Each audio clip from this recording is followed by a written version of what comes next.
Hi friends! ఈరోజు మనం రీసెంట్‌గా మలయాళంలో ఒక మంచి ఫ్యామిలీ డ్రామా కాన్సెప్ట్‌తో వచ్చిన 'మనోరమ మ్యాక్స్‌లో స్ట్రీమింగ్ అవుతున్న హర్రర్ మూవీ స్టోరీ ఎక్స్‌ప్లెయిన్ చేసుకోబోతున్నాం. ఈరోజు మనం చూడబోతున్న మూవీ మిగతా అన్ని మూవీస్ కంటే చాలా డిఫరెంట్‌గా ఉంటుంది. ఈ మూవీలో మొత్తం 5 కథలు ఉంటాయి. అయితే అన్ని కథల మెయిన్ థీమ్ ప్రస్తుత సమాజంలో ఆడవారు ప్రతిరోజు ఎలాంటి ప్రాబ్లమ్స్ ఫేస్ చేస్తున్నారో ఎవరికీ తెలియని ఆ ప్రాబ్లమ్స్ ఏంటి, అలాంటి కొన్ని ప్రాబ్లమ్స్ ఫేస్ చేస్తున్న అమ్మాయిల కథలు కొన్ని ఈ మూవీలో చూడబోతున్నాం.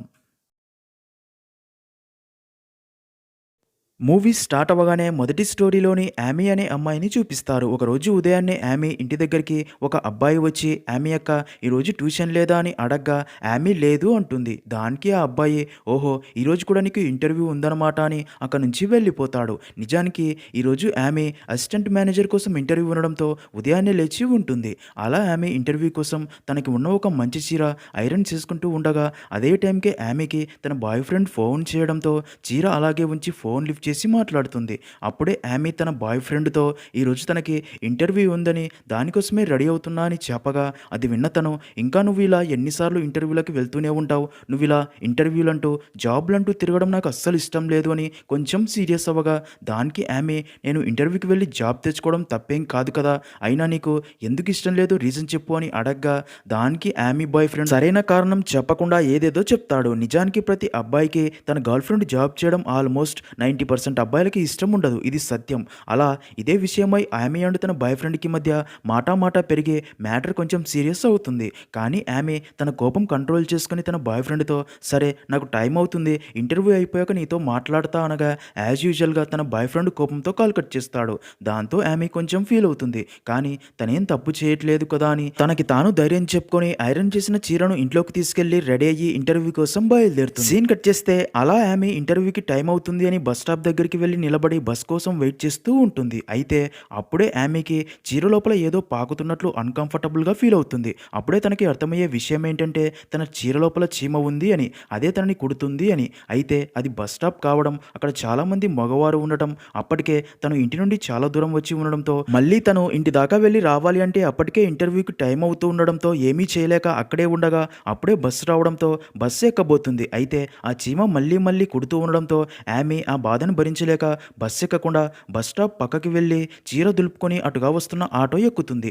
ఆటో అంకుల్కి తను వెళ్లాల్సిన ఆఫీస్ అడ్రస్ చెప్పి త్వరగా వెళ్ళమని చెప్పగా ఆటో అంకుల్ మాత్రం యంగ్ బాయ్ లాగా ఫీల్ అవుతూ సైడ్ మిర్రర్ నుండి కామంతో యామీని చూస్తూ హ్యాపీగా ఫీల్ అవుతూ ఉంటాడు. అదంతా యామీ గమనించినా సరే ఇంటర్వ్యూకి లేట్ అవుతుంది అని తనని పట్టించుకోదు. ఇదిలా ఉంటే యామీ చీర లోపలికి దూరిన చీమ మళ్ళీ తనని కుడుతూ ఉండడంతో ఆ నొప్పి భరించలేని యామీ రోడ్డు పక్కన ఉన్న పబ్లిక్ టాయిలెట్స్ చూసి ఆటో ఆపి లేడీస్ టాయిలెట్స్ దగ్గరికి వెళ్ళగా అక్కడ లేడీస్ టాయిలెట్స్లో కూడా మగవారు ఉండడంతో అవి సేఫ్ కావు అని అక్కడ నుంచి కొంత ముందుకు వచ్చి అక్కడ ఉన్న రెస్టారెంట్ దగ్గరికి వెళ్ళి టాయిలెట్స్ గురించి అక్కడి వారిని అడగ్గా అక్కడ టాయిలెట్స్ లేవు అనడంతో ఒక పక్క ఇంటర్వ్యూకి లేట్ అవుతుంటే మరో పక్క చీర లోపల చీమ కుడుతూ ఇబ్బంది పెడుతూ ఉండడంతో కొంచెం ముందుకు నడుచుకుంటూ వచ్చి అక్కడే ఉన్న ఒక ఇంట్లోకి వెళ్ళి ఆ ఇంట్లోని మహిళకి తన ప్రాబ్లం గురించి చెప్పి ఇంటర్వ్యూకి టైం అవుతుంది 2 మినిట్స్ మీ టాయిలెట్స్ యూజ్ చేసుకుంటాను అని ఎంత రిక్వెస్ట్ చేసినా సరే ఆ మహిళ యామీ ప్రాబ్లం అర్థం చేసుకోకుండా మేము తెలియని వారిని నమ్మము అని చెప్పి నో చెప్పడంతో యామీకి మరో దారి లేక మళ్ళీ అదే వ్యక్తి ఆటో ఎక్కి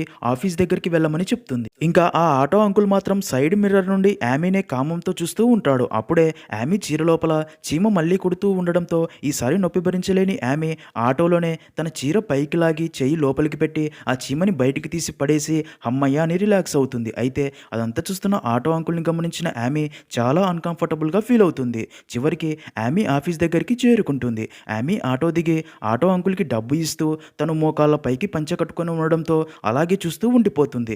దాంతో ఆటో అంకుల్ కూడా అన్‌కంఫర్టబుల్‌గా ఫీల్ అయ్యి పంచెని కిందికి దించుతాడు. దాంతో యామీ తన కళ్ళతోనే మీరు చూస్తున్నప్పుడు కూడా ఆడవారు కూడా ఇలాగే అన్‌కంఫర్టబుల్‌గా ఫీల్ అవుతారు అని అర్థం చేసుకోమని గర్వంగా తల ఎత్తుకొని ఆఫీస్‌లోకి వెళ్తుంది. ఈ కథ ద్వారా చాలామంది ఆడవారు బయటికి చెప్పలేని ప్రాబ్లమ్స్‌తో ఇబ్బంది పడుతున్నట్లు గమనించినా లేదా మీ దగ్గరికి వచ్చి హెల్ప్ అడిగినా సరే సాటి మనుషుల్లాగా వారికి ప్రాబ్లం అర్థం చేసుకుని సహాయం చేయడం ఈ కాలంలో గగనమైపోయింది. మనుషులుగా మీలో ఇంకా మానవత్వం ఉంటే అలా ప్రాబ్లంతో ఇబ్బంది పడుతున్న ఆడవారిని తప్పుడు దృష్టితో చూడడం, వారిని ఇంకా ఇబ్బంది పెట్టడం కాకుండా వారికి హెల్ప్ చేయమని చెప్తుంది. ఇంకా రెండో స్టోరీలో మెయిన్ క్యారెక్టర్ అయిన అంజలిని చూపిస్తారు. అంజలి ఒక మూవీ డైరెక్టర్ అండ్ వ్లాగర్ కూడా. తను ప్రతిరోజు వ్లాగ్స్ రికార్డ్ చేస్తూ తన వైటీ ఛానల్లో అప్లోడ్ చేస్తూ ఉంటుంది. అయితే కొన్ని రోజులుగా తన వ్లాగ్ వీడియోస్కి వ్యూస్ చాలా తక్కువగా వస్తూ ఉంటాయి. అదే విషయం అంజలి తన వీడియో ఎడిటర్ అయిన అంకిత్కి చెప్పి వీడియో వ్లాగ్స్ ఇంకా బాగా ఎడిట్ చేయని చెప్తూ ఉంటుంది. ఒకరోజు అంజలి తన ఇంట్లో పనిచేస్తున్న ముసలావిడని చూసి ఒక ఐడియా ఆలోచించి అంకిత్ని కూడా వెంటనే ఆ ముసలావిడ దగ్గరికి తీసుకుని వెళ్ళి అంజలి ఆ ముసలావిడ చేతిలోని పొరక తీసుకుని తనకి హెల్ప్ చేస్తున్నట్లు అక్కడ క్లీన్ చేస్తుంది. అది చూసిన ఆ ముసలావిడ అంజలికి తన మీద ఎంత ప్రేమ అని హ్యాపీగా ఫీల్ అవ్వగా నిజానికి అంజలి అప్పటికే అదంతా అంకిత్తో ఫోన్లో వీడియో రికార్డ్ చేపించి ఉంటుంది. ఎందుకంటే ఈ వీడియో క్లిప్ తన వ్లాగ్స్లో యాడ్ చేసి అప్లోడ్ చేస్తే అది చూసిన సబ్స్క్రైబర్స్ అందరూ అంజలి ఎంత మంచిది అని ఫీల్ అయ్యి లైక్స్ వ్యూస్ ఎక్కువగా వస్తాయి అనే ప్లాన్తో ఇదంతా చేసి ఉంటుంది. ఇక్కడే మనకు తెలిసే ఒక విషయం ఏంటంటే అంకిత్ చాలా కాలంగా అంజలి వైటీ వీడియోస్కి ఎడిటర్గా పనిచేస్తూ ఉంటాడు. నిజానికి అంకిత్ డ్రీమ్ ఏంటంటే తను ఎప్పటికైనా ఒక మూవీకి ఎడిటర్గా వర్క్ చేయాలి అని. ఆ ఛాన్స్ కోసం వెయిట్ చేస్తూ ఉంటాడు. ఇలా ఉండగా అలా కొన్ని రోజులకి అంకిత్కి నిజంగానే ఒక మూవీలో ఎడిటర్గా వర్క్ చేసే ఆఫర్ వస్తుంది. దాంతో అంకిత్ చాలా హ్యాపీగా ఫీల్ అయ్యి అంజలి దగ్గరికి వెళ్ళి తనకి ఒక మూవీలో ఎడిటర్గా వర్క్ చేసే ఆఫర్ వచ్చింది అని, అందుకే తనకి కొంతకాలం అంజలి దగ్గర లీవ్ కావాలని అడగ్గా అది విన్న అంజలి కొంచెం షాక్ అయ్యి ఎలాగైనా అంకిత్ని ఇక్కడి నుంచి వెళ్లకుండా చేయాలని, చూడు అంకిత్, నీకు ఏ జాబు లేకుండా ఇబ్బంది పడుతున్న సమయంలో నీకు నా దగ్గర ఎడిటర్గా జాబ్ ఇచ్చి నీ లైఫ్ని టర్న్ చేశా, అలాంటిది ఇప్పుడు నా దగ్గర వర్క్ చేయకుండా వెళ్తాను అని చెప్తున్నావా? అయినా నీకు ఒక విషయం చెప్పడం మర్చిపోయాను. నీ మీద నమ్మకంతో నేను నెక్స్ట్ డైరెక్ట్ చేయబోయే సినిమా ఎడిటర్గా నిన్నే తీసుకోవాలి అనుకుంటున్నా, కానీ నువ్వేమో వెళ్ళిపోతా అంటున్నావు అనగా అది విన్న అంకిత్ కూడా చాలా హ్యాపీగా ఫీల్ అయ్యి తన డ్రీమ్ మూవీకి ఎడిటర్గా వర్క్ చేయడం కాబట్టి అందుకే తనకి వచ్చిన మూవీ ఎడిటర్ ఆఫర్ని కూడా రిజెక్ట్ చేసి అంజలితో నేను మీ మూవీలోనే ఎడిటర్గా వర్క్ చేస్తా అని చెప్తాడు. సీన్ కట్ చేస్తే అలా ఒకరోజు అంజలి డైరెక్ట్ చేయబోయే మూవీ ప్రొడ్యూసర్ అండ్ యాక్టర్స్ అంజలి ఇంటికి వచ్చి తనను కలిసి మూవీ గురించి మాట్లాడుతూ ఉంటారు. అప్పుడే ప్రొడ్యూసర్ అంజలితో మేడం, మనం ఈ మూవీకి మీ దగ్గర ఎడిటర్గా పనిచేసే అంకిత్నే మూవీ ఎడిటర్గా తీసుకుందామని చెప్పగా అది విన్న అంజలి మాత్రం మీరేం మాట్లాడుతున్నారు, తను కేవలం నా వైటీ వీడియోస్ మాత్రమే ఎడిట్ చేస్తాడు, తనని ఎలా మనం మూవీకి ఎడిటర్గా పెట్టుకోగలం, నా వ్లాగ్స్ అన్నీ కూడా చాలా లెంతీగా ఉంటాయి, అందుకే అంకిత్ని ఎడిటర్గా పెట్టుకున్నాను, అంతేకాని అలాంటి వాడిని నా మూవీ ఎడిటర్గా పెట్టుకోలేను అంటుంది. ఇక్కడే ట్విస్ట్ ఏంటంటే అదంతా పక్క రూమ్లో ఉన్న అంకిత్ విని అంజలి మేడం మాట కోసం తనకు వచ్చిన మూవీ ఛాన్స్ కూడా వదులుకున్నాను అని చాలా ఎమోషనల్ అవుతాడు. అలాగే అంజలి నిజస్వరూపం అర్థమై తనపై చాలా కోపం కూడా వస్తుంది. నెక్స్ట్ సీన్లో ఒక రోజు అంజలిని ఒక జ్యువెలరీ షాప్ ఓపెనింగ్ సెరమనీకి చీఫ్ గెస్ట్గా ఇన్వైట్ చేసి ఉంటారు. అంజలి తన భర్త కూతురితో చాలా హ్యాపీగా జ్యువెలరీ షాప్ దగ్గరికి వెళ్తుంది. అయితే అక్కడ దృశ్యం చూసిన అంజలి మైండ్ బ్లాక్ అవుతుంది. ఎందుకంటే అప్పటికే ఆ షాప్ ముందు అంజలి చీఫ్ గెస్ట్ అని ఉంచిన ఫోటో బోర్డ్స్ అన్ని కూడా పక్కకి తీసేస్తూ ఉంటారు. దాంతో అంజలికి ఏమీ అర్థం కాక షాప్ లోపలికి వెళ్ళగా అప్పటికే ఓపెనింగ్ సెరమనీ కూడా మరొక గెస్ట్తో కంప్లీట్ చేసి ఉంటారు. దాంతో అంజలి ఆ షాప్ ఓనర్ దగ్గరికి వెళ్ళి కలిసి అసలు ఏం జరిగిందని అడగ్గా ఆ షాప్ ఓనర్ అంజలికి ఒక వైటీ వీడియో చూపించి ఈ వీడియో వల్లే మిమ్మల్ని ఈ జ్యువెలరీ బ్రాండ్ అంబాసిడర్గా వద్దు అనుకున్నామంటాడు. అంజలి ఆ వీడియో చూసి షాక్ అవుతుంది.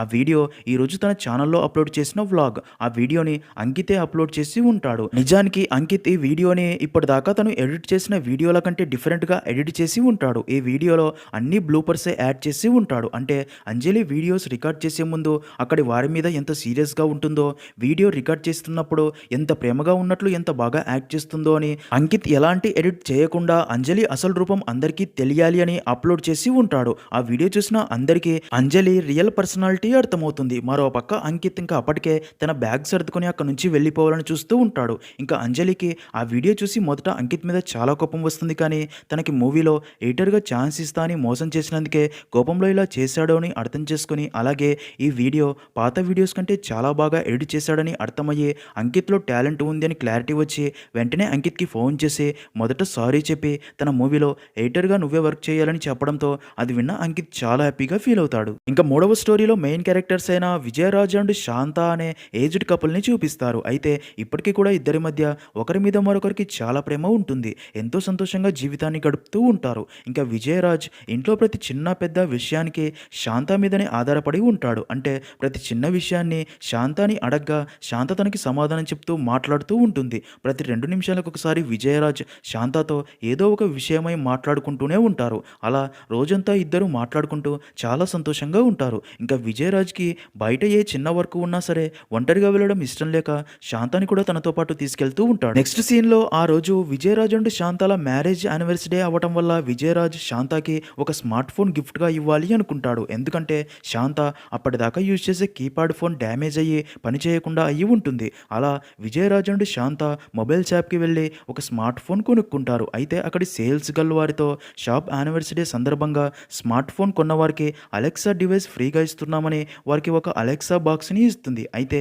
విజయరాజ్ అండ్ శాంతకి అసలు అలెక్సా ఏంటి, దాన్ని ఎలా యూజ్ చేయాలో అనేది కూడా వారికి తెలియదు. అలా ఫోన్ అండ్ అలెక్సా తీసుకొని ఇంటికి వస్తారు. తర్వాత విజయరాజ్ అలెక్సా గురించి తెలుసుకోవాలని తన ఫ్రెండ్‌ని ఇంటికి పిలిచి అలెక్సా ఎలా పనిచేస్తుందని అడగ్గా తన ఫ్రెండ్ అలెక్సాని సెటప్ చేసి ఇది మనం ఏం ప్రశ్నలు అడిగినా సరే వాటికి సమాధానాలు చెప్తూ ఉంటుంది అనడంతో విజయరాజ్ మొదట Alexa what is the time అని అడగ్గా అది టైం చెప్తుంది. ఒక మూవీలోని పాట ప్లే చేయమని అడగ్గా సాంగ్ ప్లే అవుతుంది. దాంతో విజయరాజ్‌కి అలెక్సా బాగా నచ్చేస్తుంది. సీన్ కట్ చేస్తే అలా ఆ రోజు నుండి విజయరాజ్ అలెక్సాని ప్రశ్నలు అడుగుతూనే ఉంటాడు. అది ప్రతి చిన్న ప్రశ్నకి క్యూట్‌గా సమాధానం చెప్తూ ఉండడంతో అప్పటిదాకా ప్రతి చిన్న విషయాన్ని తన భార్యని అడిగే విజయరాజ్ అలెక్సా వచ్చాక దాంతోనే ఎక్కువ టైం స్పెండ్ చేస్తూ ఉంటాడు. అదంతా చూస్తున్న శాంతాకి కోపం వస్తుంది. ఒకరోజు విజయరాజ్ టైం ఎంత అని గట్టిగా అడగ్గా శాంత టైం చెప్పేలోపే అలెక్సా టైం చెప్తుంది. దాంతో శాంతకి మరింత కోపం వస్తుంది. ఒకరోజు శాంత విజయరాజ్ కోసం పాయసం చేసి తీసుకుని రాగా విజయరాజ్ పాయసం తాగి అది నచ్చక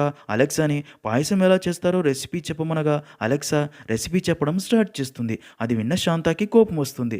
నిజానికి అలెక్సా ఇంటికి వచ్చినప్పటి నుండి విజయరాజ్ శాంతతో మాట్లాడడమే మర్చిపోయి ఉంటాడు. తన పక్కన ఎప్పుడూ అలెక్సాని ఉంచుకొని దాన్ని క్వశ్చన్స్ అడుగుతూ జోక్స్ అడుగుతూ సాంగ్స్ ప్లే చేయించుకుంటూ టైం పాస్ చేస్తూ ఉంటాడు. ఇలా ఉండగా ఒకరోజు విజయరాజ్ తమ రిలేటివ్స్ ఫంక్షన్కి వెళ్తూ శాంతాని ఇంటి దగ్గరే ఉండమని చెప్తాడు. దానికి శాంత నేను మీ పక్కన లేకపోతే మీకు ఏమీ తోచదు అనేవారు కదా, మరి అక్కడ ఒంటరిగా ఎలా ఉంటారు, అందుకే నాకు కాలు నొప్పి ఉన్నా సరే మీతో పాటే వస్తాను అంటుంది. దానికి విజయరాజ్ ఏం పర్లేదులే, ఇప్పుడు ఈ అలెక్సా ఉంది కదా దీన్ని నాతో పాటే తీసుకెళ్తున్నా, ఇది నాతో ఉంటే నాకు టైమే తెలీదు, నువ్వు రెస్ట్ తీసుకో అని చెప్పి వెళ్ళిపోతాడు.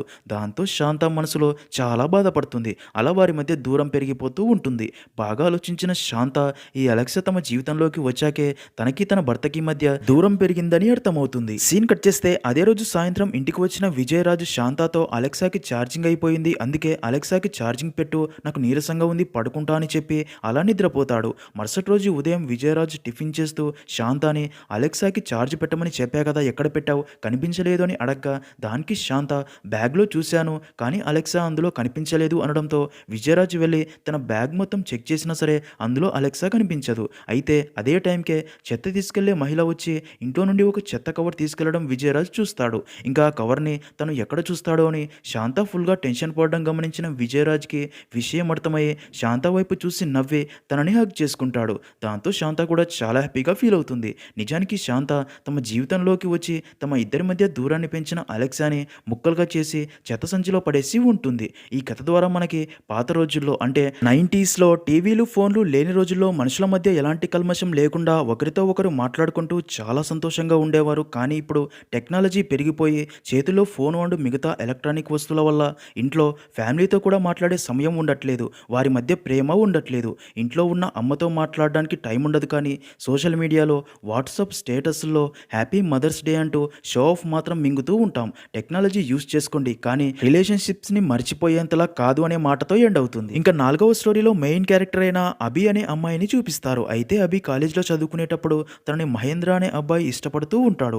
అభితో చాలా క్లోజ్గా ఉంటాడు. మొదట అభి తనని ఇష్టపడదు కానీ తర్వాత కొన్ని రోజులకి అభి కూడా మహేంద్రని ఇష్టపడుతుంది. దాంతో ఈ విషయం కాస్త ఇద్దరు తమ తమ పేరెంట్స్తో చెప్పడంతో వారి ఫ్యామిలీస్ కూడా ఇద్దరికి పెళ్లి చేయాలని ఫిక్స్ అవుతారు. అయితే స్టడీస్ కోసం మహేంద్ర యుఎస్కి వెళ్తాడు. అయితే అభికి ఒక విషయం నచ్చదు. మహేంద్ర 3 సంవత్సరాల్లో తన స్టడీస్ కంప్లీట్ చేసుకుని జాబ్లో సెటిల్ అయ్యి 3 సంవత్సరాల తర్వాత ఇండియాకి తిరిగి వచ్చి అభిని పెళ్లి చేసుకుని తనని కూడా యుఎస్కి తీసుకెళ్తా అని చెప్పి ఉంటాడు. నిజానికి అభికి ఇండియాలోనే జాబ్ చేస్తూ తన పేరెంట్స్కి దగ్గరగా ఉండాలి అనుకుని ఉంటుంది. కానీ మహేంద్ర అలా చెప్పడంతో తన కోసం కాంప్రమైజ్ అవుతుంది.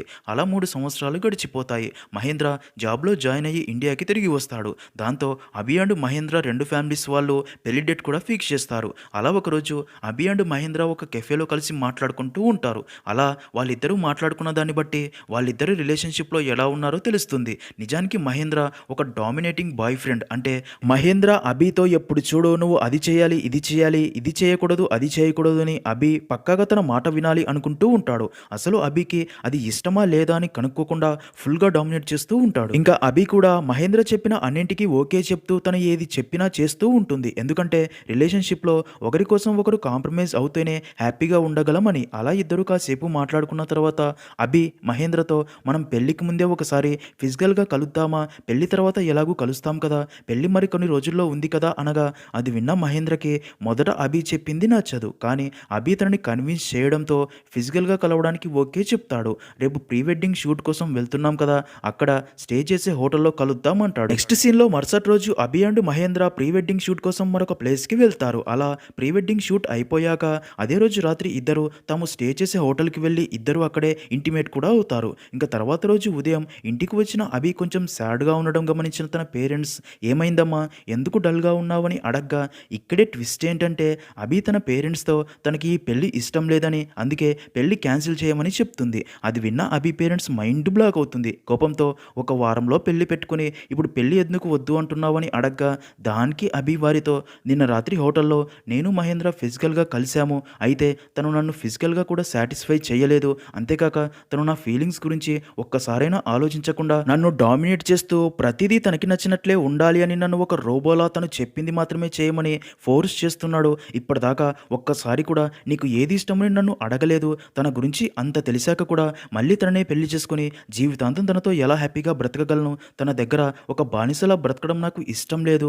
మొదట తన కోసం కొన్ని విషయాల్లో కాంప్రమైజ్ అయ్యాను కానీ జీవితాంతం ప్రతి విషయంలో నేనే కాంప్రమైజ్ అవ్వాలి అంటే అలాంటి జీవితమే నాకు వద్దు అని చెప్పి ఎమోషనల్ అవుతుంది. అదంతా విన్న తన పేరెంట్స్‌కి అభి మీద మొదట కోపం వస్తుంది కానీ అభి ఫీలింగ్స్ అండ్ సిట్యుయేషన్‌ని అర్థం చేసుకొని వారి పెళ్లిని క్యాన్సిల్ చేయాలని ఫిక్స్ అవుతారు. దాంతో అభి కూడా చాలా హ్యాపీగా ఫీల్ అవుతుంది. ఈ స్టోరీ ద్వారా సరైన సమయంలో సరైన నిర్ణయం తీసుకోకపోతే జీవితాంతం కాంప్రమైజ్ అయి జీవించాల్సి వస్తుంది అని, అందులోనూ లైఫ్ పార్ట్నర్ విషయంలో అమ్మాయిలు అబ్బాయిలు కూడా చాలా జాగ్రత్తగా ఉండాలి. లేదంటే డామినేట్ చేసే వారితో జీవితం నరకమవుతుంది అని చెప్తారు. అలాగే అభి చేసిందే కరెక్టా తప్పా అని మనకే క్వశ్చన్ మార్క్ వేస్తాడు. ఇంకా ఫిఫ్త్ స్టోరీలో మెయిన్ క్యారెక్టర్ అయిన రుచి అనే అమ్మాయిని చూపిస్తారు. రుచి ఒక పెద్ద కంపెనీలో మేనేజర్గా పనిచేస్తూ ఉంటుంది. అయితే అలా ఒక రోజు రుచికి ఆఫీస్లో ఒక ఇంపార్టెంట్ ప్రజెంటేషన్ ఉంటుంది. అందుకే రుచి ఆఫీస్కి వెళ్ళేందుకు రెడీ అవుతూ తన బాయ్ ఫ్రెండ్కి ఫోన్ చేసి అదే విషయం చెప్పి ఈరోజు ప్రజెంటేషన్ అందరికీ నచ్చితే కంపెనీ వారు నాకు యూఎస్ కంపెనీ బ్రాంచ్లో పోస్టింగ్ ఇవ్వబోతున్నారు. సో మనం ఇద్దరం కూడా యూఎస్కి షిఫ్ట్ అయ్యి అక్కడే హ్యాపీగా ఉండవచ్చు అని చెప్పి చాలా హ్యాపీగా ఫీల్ అవుతుంది. అయితే అదంతా విన్న రుచి బాయ్ ఫ్రెండ్ తనతో కొంచెం కోపంగా మాట్లాడతాడు. నిజానికి రుచి బాయ్ ఫ్రెండ్కి యూఎస్కి వెళ్ళడం ఇష్టం ఉండదు. ఇక్కడే హ్యాపీగా ఉండాలి అనుకుంటూ ఉంటాడు. అందుకే రుచికి ఎలాంటి సమాధానం చెప్పకుండా సైలెంట్గా ఉండడంతో రుచికి కూడా కోపం వచ్చి కాల్ కట్ చేసి రెడీ అయ్యి తన ఫ్లాట్ నుండి బయటికి వస్తుంది. అయితే రుచి అండ్ తన బాయ్ ఫ్రెండ్ మాట్లాడుకున్న దాన్ని బట్టి మనకు తెలిసే విషయం ఏంటంటే రుచి తన ఫ్యామిలీ నుండి దూరంగా ఉంటుంది అని. ఎందుకంటే రుచి అండ్ తన బాయ్ ఫ్రెండ్ రిలేషన్షిప్ గురించి తెలిసి అది వారికి ఇష్టం లేక తనని వదిలేయమని సీరియస్ అవ్వడంతో రుచి ఇంటి నుండి బయటికి వచ్చి ఒక అపార్ట్మెంట్లో ఉంటుంది అని. అలా రుచి గ్రౌండ్ ఫ్లోర్లోని తన కారు దగ్గరికి రాగా అప్పుడే తన ఇంట్లో పనిచేసే పని మనిషి అక్కడ కనిపిస్తుంది. తనతో ఈరోజు ఉదయాన్నే ఎందుకు రాలేదు? పని మొత్తం నేనే చేసుకున్నాను. ఇప్పుడు నేను ఆఫీస్కి వెళ్తున్నా. సాయంత్రమైనా త్వరగా రా అని తనని బాగా తిట్టి అక్కడి నుంచి వెళ్ళబోతుండగా అప్పుడే తన పక్క ఫ్లాట్లో ఉండే ఇద్దరు ఓల్డ్ కపుల్ రుచి దగ్గరికి వచ్చి అమ్మా రుచి మా ఇద్దరికి బస్ స్టాప్ దాకా నీ కార్లో లిఫ్ట్ ఇస్తావా అని అడగ్గా దానికి రుచి సారీ అంకుల్ ఈరోజు ఆఫీస్కి త్వరగా వెళ్ళాలి అని చెప్పి అలా రుచి కార్లో ఆఫీస్కి చేరుకొని అలా అందరి ముందు తన ప్రజెంటేషన్ ఇవ్వడం స్టార్ట్ చేస్తుంది. అయితే అలా కాసేపటికే రుచికి ఒక షాకింగ్ విషయం గుర్తొస్తుంది. అదేంటంటే తను ఫ్లాట్ నుండి ఆఫీస్కి వచ్చేటప్పుడు హాట్ వాటర్ కోసం గ్యాస్ పై నీళ్ల పాత్ర పెట్టి ఉంటుంది. అయితే ప్రజెంటేషన్ టెన్షన్లో గ్యాస్ ఆఫ్ చేయకుండానే ఫ్లాట్కి లాక్ వేసుకుని వచ్చి ఉంటుంది అని. దాంతో రుచి ఫుల్గా టెన్షన్ పడి ప్రజెంటేషన్ని మధ్యలోనే వదిలేసి టెన్షన్ పడుతూ బయటికి వచ్చి తన కారు దగ్గరికి వెళ్ళబోగా అప్పుడే రుచి చూసుకోకుండా ఒక స్కూటీకి అడ్డుగా వెళ్తుంది. కానీ స్కూటీ సడన్ బ్రేక్ వేయడంతో యాక్సిడెంట్ అవ్వదు. ఇంకా స్కూటీని అభినే నడుపుతూ ఉంటుంది. ఇంకా అలా రుచి కారు ఎక్కి మొదట తన ఇంట్లో పనిచేసే పని మనిషికి ఫోన్ చేసి వెంటనే తన ఫ్లాట్కి వెళ్ళమని చెప్పగా దానికి తన పని మనిషి ఉదయం లేట్గా వచ్చినందుకు తనపై సీరియస్ అయ్యింది అనే కోపంతో నేను అప్పుడే మా ఇంటికి తిరిగి వచ్చేసాను అని అబద్ధం చెప్తుంది. దాంతో రుచి తన పక్క ఫ్లాట్లో ఉండే ఓల్డ్ కపుల్కి ఫోన్ చేయగా వాళ్ళు కూడా ఉదయం తమకి తను లిఫ్ట్ ఇవ్వలేదు అనే కోపంతో తాము ఇంకా బయటే ఉన్నామని ఫ్లాట్కి వెళ్ళేలోపు లేట్ అవుతుంది అని చెప్తారు. ఇంకా మరో దారి లేక రుచి కారు స్టార్ట్ చేసుకుని అపార్ట్మెంట్కి బయలుదేరుతుంది. అలా కొంత దూరం వెళ్ళగానే కారు ట్రబుల్ ఇచ్చి ఆగిపోతుంది. ఎంత స్టార్ట్ చేసినా కారు మళ్ళీ స్టార్ట్ అవ్వదు. ఇంకా రుచి పక్కనే ఉన్న రెస్టారెంట్ దగ్గరికి వచ్చి వారి కార్ని ఇవ్వమని ఫ్లాట్కి వెళ్ళి తిరిగి వస్తా అనగా వారు తమకి కూడా వర్క్ ఉంది అంటారు. ఇంకా అదే రెస్టారెంట్‌లోకే విజయరాజు, శాంతాని తీసుకొని వచ్చి ఇద్దరూ లంచ్ చేస్తూ ఉంటారు. ఇంక రుచి అలా పరిగెడుతూ ఒక ఆటోని ఆపి ఆటో ఎక్కి తన అపార్ట్మెంట్ దగ్గరికి వెళ్ళమంటుంది. ఇంకా ఈ ఆటో ఎవరిదో కాదు. మొదటి స్టోరీలో ఆమె ఎక్కిన ఆటోనే. ఆ ఆటో అంకుల్ ఇంకా మారి ఉండడు. సైడ్ మిర్రర్‌లో రుచిని కామంతో చూస్తూ ఉంటాడు. అది గమనించిన రుచికి కోపం వచ్చి ముందు రోడ్డు చూసి ఆటో నడుపు అని సీరియస్ అవ్వడంతో ఆటో అంకుల్‌కి కూడా కోపం వచ్చి కావాలనే అపార్ట్మెంట్‌కి 1 కిలోమీటర్ దూరంలోనే ఆపి పెట్రోల్ అయిపోయింది, ఆటో స్టార్ట్ అవ్వడం లేదు అని చెప్తాడు. దాంతో రుచి అలా వేగంగా పరిగెత్తుకుంటూ తన ఫ్లాట్‌కి చేరుకొని కిచెన్‌లోకి వెళ్లి చూడగా ఇక్కడే ట్విస్ట్ ఏంటంటే అప్పటికే గ్యాస్ ఆఫ్‌లో ఉంటుంది. కానీ రుచి ఆఫీస్‌కి వచ్చేటప్పుడు గ్యాస్ ఆన్‌లోనే పెట్టి వచ్చి ఉంటుంది. దాన్ని ఎవరు ఆఫ్ చేశారో అర్థం కాదు. ఇక్కడే రివీల్ అయ్యే ట్విస్ట్ ఏంటంటే అప్పుడే అక్కడికి యామీ వస్తుంది. యామీని చూసిన రుచి చాలా హ్యాపీగా ఫీల్ అయ్యి తనకి థ్యాంక్ యూ చెప్పి తనని హగ్ చేసుకుంటుంది. నిజానికి యామీ అండ్ రుచిలే రిలేషన్‌షిప్‌లో ఉంటారు. ఉదయం రుచి కోపంలో ఫోన్ కట్ చేయడంతో యామీ తనని కలవడానికి తన ఫ్లాట్‌కి వచ్చి ఉంటుంది. ఆ ఫ్లాట్ ఒక కీ యామీ దగ్గరే ఉంటుంది. అలా ఫ్లాట్‌లోకి వచ్చిన యామీ గ్యాస్ ఆన్‌లో ఉండడం చూసి దాన్ని ఆఫ్ చేసి ఉంటుంది. అప్పుడే రుచి యామీతో మనం యూఎస్‌కి వెళ్ళాల్సిన పని లేదు. ఇక్కడే హ్యాపీగా ఉందాం. ఎవరు మనల్ని యాక్సెప్ట్ చేసినా చెయ్యకపోయినా అంటుంది. ఇంకా మూవీ ఎండింగ్‌లో అదే ఆటోనే మమిత అనే ఒక అమ్మాయి ఆపి ఆటో ఎక్కగా ఆటో అంకుల్ ఆ అమ్మాయిని కూడా సైడ్ మిర్రర్ ద్వారా కామంతో చూడబోతాడు. అయితే అప్పుడే తనకి రుచి తనని తిట్టిన మాటలు గుర్తొచ్చి మిర్రర్ కిందికి దించి ఆటో స్టార్ట్ చేసి ముందుకు వెళ్తాడు. అలా అక్కడితో మూవీ అనేది ఎండ్ అవుతుంది.